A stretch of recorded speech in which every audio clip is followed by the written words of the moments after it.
कर्मण्येवाधिकारस्ते मा फलेषु कदाचन मा कर्मफलहेतुर्भूः मा ते सङ्गोऽस्त्वविकर्मणि।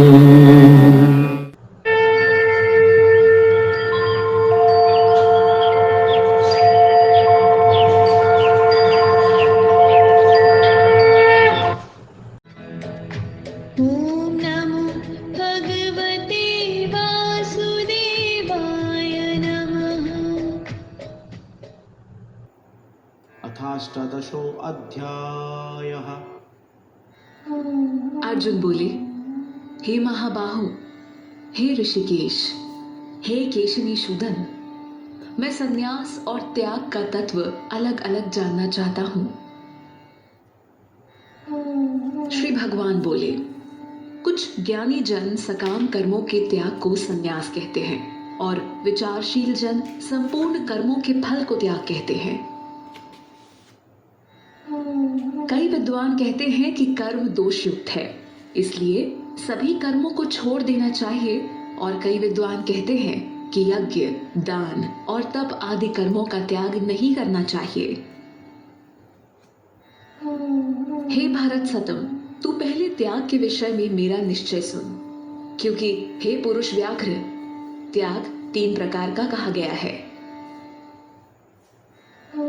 यज्ञ, दान और तप, इन कर्मों का त्याग नहीं करना चाहिए, इन्हें तो करना ही चाहिए, क्योंकि यज्ञ, दान और तप ये तीनों ही कर्म ज्ञानी जन को पवित्र करने वाले हैं। हे पार्थ, यज्ञ, दान और तप, इन तीनों कर्मों को तथा दूसरे भी कर्मों की आसक्ति और फल की कामना को त्याग करके कर्म करना ही कर्तव्य है। यह मेरा निश्चित किया हुआ उत्तम मत है। नियत कर्म का त्याग करना उचित नहीं है, उसका मोहवश त्याग करना तामसिक कहा गया है। जो मनुष्य कर्म को दुख समझकर शारीरिक कष्ट के भय से उसे त्याग देता है, वह पुरुष राजसिक त्याग करके भी त्याग के फल को प्राप्त नहीं करता है। हे अर्जुन, नियत कर्म करना ही कर्तव्य है, ऐसा समझकर जो कर्म आसक्ति और फल को त्याग करके किया जाता है, वही सात्विक त्याग माना गया है। जो पुरुष अकुशल कर्म से द्वेष नहीं करता और कुशल कर्म में आसक्त नहीं होता, वह सत्व गुण से युक्त पुरुष संशय रहित, ज्ञानी और त्यागी है।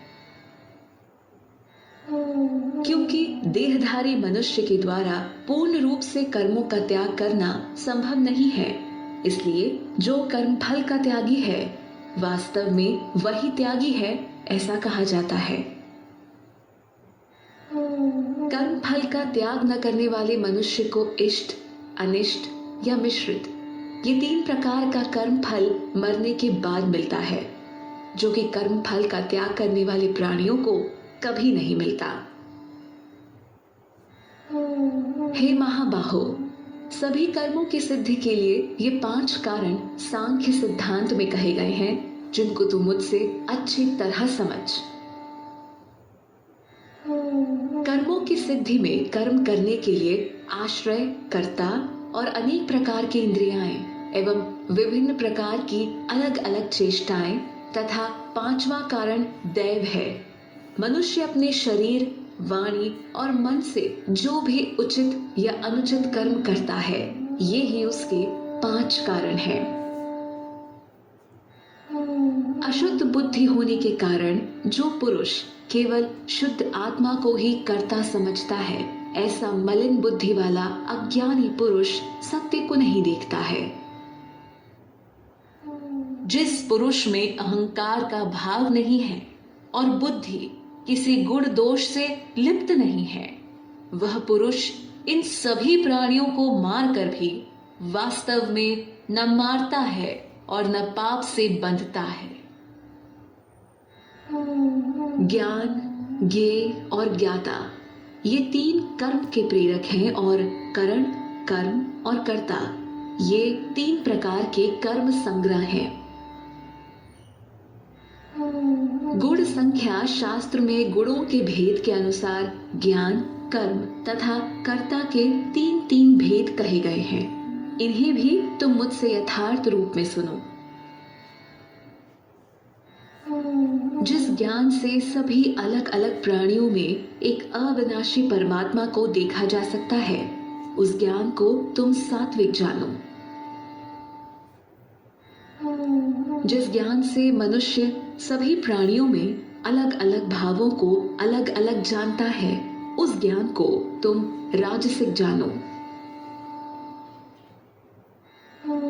जिस ज्ञान से मनुष्य एक ही कर्म रूपी शरीर में आसक्त हो जाता है तथा जो युक्ति रहित, वास्तविक ज्ञान से रहित और तुच्छ है, उसे तामसिक कहा गया है। जो कर्म शास्त्र विधि से नियत और कर्तापन के अभिमान से रहित है तथा फल को न चाहने वाले मनुष्य के द्वारा बिना किसी राग द्वेष के किया गया है, वह कर्म सात्विक कहा गया है। परंतु जो कर्म भोगों को चाहने वाले मनुष्य अथवा अहंकार युक्त पुरुष द्वारा परिश्रम पूर्वक किया जाता है, वह राजसिक कहा गया है। जो कर्म परिणाम, हानि, हिंसा और सामर्थ्य का विचार न करके केवल मोहवश आरंभ किया जाता है, वह कर्म तामसिक कहलाता है। जो कर्ता आसक्ति रहित, झूठे अहंकार से रहित, धैर्य उत्साह से पूर्ण, सिद्धि और असिद्धि में निर्विकार है, वह सात्विक कहा जाता है। जो कर्ता आसक्ति युक्त, कर्म फल की इच्छा वाला, लोभी, हिंसा के स्वभाव वाला, अशुद्ध और हर्ष शोक से ग्रस्त है, वह राजसिक कहा गया है। जो कर्ता कर्तव्य के प्रति असावधान, असभ्य, घमंडी, कपटी, उपकार के बदले विघ्न डालने वाला, आलसी, दुखी और आज का काम कल पर टालने वाला है, उसे तू तामसिक समझ। हे धनंजय, अब तू तीन प्रकार के गुणों के अनुसार बुद्धि और धृति के भेद को मुझसे अलग अलग रूप में सुन। हे पार्थ, जो बुद्धि प्रवृत्ति और निवृत्ति को, कर्तव्य और अकर्तव्य को, भय और अभय को तथा बंधन और मोक्ष को जानती है, वह बुद्धि सात्विक है। हे पार्थ, जिस बुद्धि के द्वारा मनुष्य धर्म और अधर्म को तथा कर्तव्य और अकर्तव्य को भली भांति नहीं जानता, वह बुद्धि राजसिक है। हे पार्थ, जो बुद्धि तमोगुण से घिरी हुई है, अधर्म को धर्म समझती है और संपूर्ण चीजों को विपरीत मान लेती है, वह तामसिक बुद्धि है। हे पार्थ, जिस अव्यभिचारिणी धारणा शक्ति से योग द्वारा मनुष्य मन, प्राण और इंद्रियों की क्रियाओं को धारण करता है, वह धृति सात्विकी है। हे अर्जुन, फल की इच्छा से आसक्ति पूर्वक मनुष्य जिस धृति के द्वारा धर्म, अर्थ और काम को धारण करता है, हे पार्थ, वह धृति राजसिक है। हे पार्थ, दुष्ट बुद्धि वाला पुरुष जिस धारणा शक्ति के द्वारा स्वप्न, भय, शोक, विषाद और मद को नहीं त्यागता, वह धृति तामसिक है। हे भरत शर्भ, अब तू तीन प्रकार के सुख को मुझसे सुन। जिस सुख में साधक भजन, ध्यान और सेवा के अभ्यास में रमता है और जिससे उसके दुखों का अंत हो जाता है, जो सुख प्रारंभ में विष के समान किंतु परिणाम में अमृत के समान है, वह आध्यात्मिक बुद्धि के प्रसाद से उत्पन्न होने वाला सुख सात्विक कहा गया है। जो सुख इंद्रियों के विषयों के साथ संयोग से मिलता है वह पहले तो अमृत की तरह लगता है, किंतु उसका परिणाम विष की तरह होता है। ऐसा सुख राजसिक कहा गया है। जो सुख प्रारंभ में और अंत में आत्मा को मोहित करने वाला होता है वह निद्रा, आलस्य और प्रमाद से उत्पन्न हुआ सुख तामसिक कहा गया है। पृथ्वी में या स्वर्ग में अथवा देवताओं में तथा इसके अतिरिक्त कहीं भी ऐसी कोई वस्तु नहीं है जो प्रकृति से उत्पन्न इन तीनों गुणों से मुक्त हो। हे परंतप, ब्राह्मण, क्षत्रिय, वैश्य और शूद्रों के कर्म स्वभाव से उत्पन्न हुए गुणों के द्वारा विभक्त किए गए हैं। मन को नियंत्रण में रखना, इंद्रियों को वश में करना, धर्म पालन के लिए कष्ट सहना, बाहर भीतर से शुद्ध रहना, दूसरों के अपराध को क्षमा करना, शरीर, मन, वाणी को सरल रखना, वेद, शास्त्र आदि का ज्ञान होना, यज्ञ विधि को अनुभव में लाना और परमात्मा, वेद आदि में आस्तिक भाव रखना, ये सब ब्राह्मण के स्वाभाविक कर्म हैं। शूरवीरता, तेज, धैर्य, चतुरता, युद्ध से न भागना, दान करना और शासन करने का भाव, ये सब क्षत्रिय के स्वाभाविक कर्म हैं। खेती करना, गायों की रक्षा करना और व्यापार करना, ये सब वैश्य के स्वाभाविक कर्म हैं तथा सब वर्णों की सेवा करना शूद्र का स्वाभाविक कर्म है। अपने अपने स्वाभाविक कर्म में लगा हुआ मनुष्य परम सिद्धि को प्राप्त कर लेता है। अपने कर्म में रत मनुष्य किस प्रकार सिद्धि प्राप्त करता है, यह तो मुझसे सुन। जिस परमात्मा के द्वारा सभी प्राणियों का जन्म होता है और जिससे यह संपूर्ण जगत व्याप्त है, उस परमात्मा की अपने स्वाभाविक कर्म के द्वारा पूजा करके मनुष्य सिद्धि को प्राप्त हो जाता है। भली प्रकार किए हुए दूसरे के धर्म से अपना गुण रहित धर्म ही श्रेष्ठ है, क्योंकि स्वभाव से नियत किए हुए स्वधर्म रूप कर्म को करता हुआ मनुष्य पाप का भागी नहीं होता। हे कौन्तेय, सहज कर्म को दोष युक्त होने पर भी नहीं त्यागना चाहिए, क्योंकि सभी कर्म धुएं से ढकी हुई अग्नि के समान दोषपूर्ण होते हैं। जिसकी बुद्धि सब जगह आसक्ति रहित है, जिसने अपने शरीर को वश में कर रखा है तथा जिसकी कोई लालसा नहीं है, वह मनुष्य संन्यास योग के द्वारा नैष्कर्म्य सिद्धि को प्राप्त होता है। हे कौन्तेय, सिद्धि को प्राप्त कर पुरुष किस प्रकार ब्रह्म को प्राप्त होता है, उस ज्ञान की परानिष्ठा को तू मुझसे संक्षेप में समझ। विशुद्ध बुद्धि से युक्त होकर धारणा द्वारा आत्म नियंत्रण कर, शब्द आदि विषयों को त्याग कर और राग द्वेष को छोड़कर एकांत में निवास करते हुए तथा अल्प भोजन करने वाला, जिसने अपने शरीर, वाणी और मन को वश में करके ध्यान योग में सदैव तत्पर होकर तथा वैराग्य का आश्रय लेकर अहंकार, बल, घमंड, काम, क्रोध और संग्रह की प्रवृत्ति को त्याग कर ममता के भाव से रहित और शांत चित्त वाला पुरुष ब्रह्म प्राप्ति के योग्य हो जाता है। वह ब्रह्मभूत साधक प्रसन्न मन वाला होकर न इच्छा करता है और न शोक, बल्कि सभी प्राणियों में संभाव होकर वह मेरी पराभक्ति को प्राप्त हो जाता है। उस पराभक्ति द्वारा मैं जितना हूँ, जो हूँ, वैसा ही मुझे तत्व से जान लेता है और यह जानकर वह तत्काल ही मुझ में प्रवेश कर जाता है। मेरा आश्रय लेने वाला भक्त सदैव सब कर्मों को करता हुआ मेरी कृपा से शाश्वत अविनाशी परम पद को प्राप्त हो जाता है। सभी कर्मों को मन से मुझ में अर्पण करके बुद्धि योग का आश्रय लेकर वह मेरे परायण होकर निरंतर मुझ में चित्त वाला हो जा।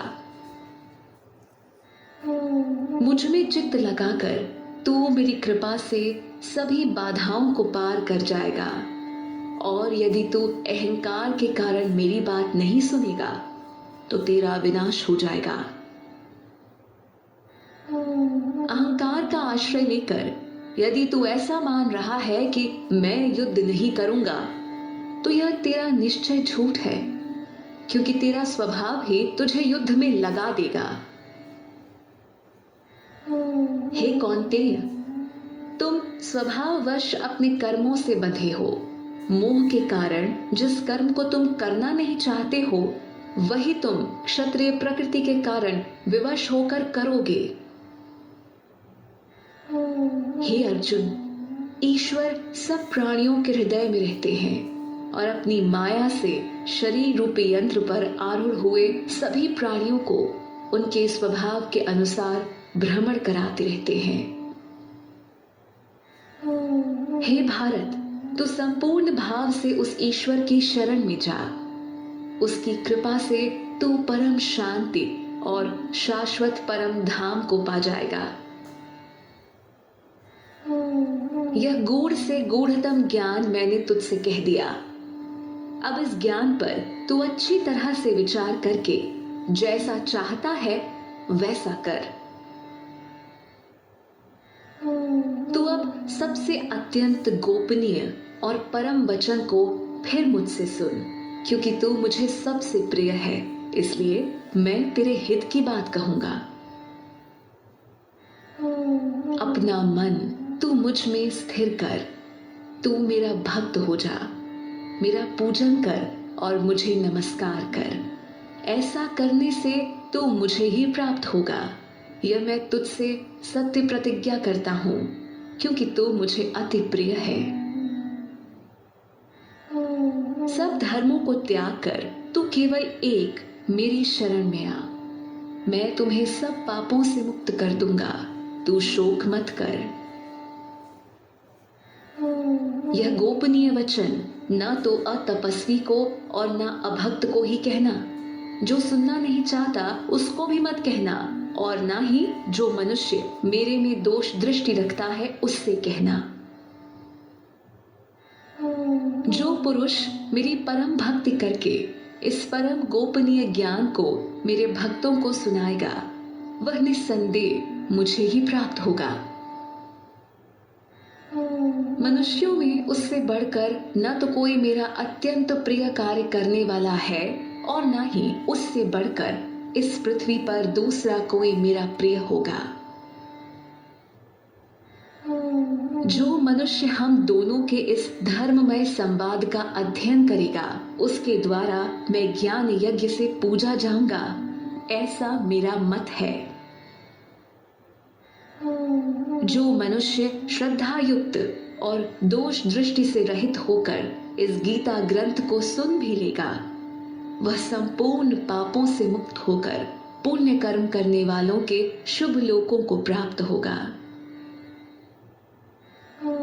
हे पार्थ, क्या तूने एकाग्रचित्त होकर मेरे इस उपदेश को सुना? हे धनंजय, क्या तेरा ज्ञान से उत्पन्न मोह नष्ट हो गया? अर्जुन बोले, हे अच्युत, आपकी कृपा से मेरा मोह नष्ट हो गया और स्मृति प्राप्त हो गई है। अब मैं निस्संदेह स्थित होकर आपकी आज्ञा का पालन करूंगा। संजय बोले, इस प्रकार मैंने भगवान वासुदेव और महात्मा अर्जुन का रहस्यमय और रोमांच करने वाला अद्भुत संवाद सुना। व्यास जी की कृपा से दिव्य दृष्टि पाकर मैंने स्वयं इस परम गोपनीय योग को साक्षात योगेश्वर श्री कृष्ण के मुख से कहते हुए सुना है। हे राजन, भगवान केशव तथा अर्जुन के इस पवित्र और अद्भुत संवाद को बारंबार स्मरण करके मैं बार बार हर्षित हो रहा हूँ। हे राजन, भगवान श्री कृष्ण के उस अत्यंत अद्भुत विराट रूप को याद कर करके मुझे बड़ा भारी आश्चर्य हो रहा है और मैं बार बार हर्षित हो रहा हूँ। हे राजन, जहाँ योगेश्वर श्री कृष्ण हैं और जहाँ धनुर्धारी अर्जुन हैं, वहीं पर श्री विजय विभूति और अचल नीति है, ऐसा मेरा मत है। ओम तत्सदिति श्रीमद्भगवद्गीतासूपनिषत्सु ब्रह्म विद्यायां योगशास्त्रे श्रीकृष्णार्जुन संवादे मोक्ष संन्यास योगो नामाष्टदशोऽध्यायः।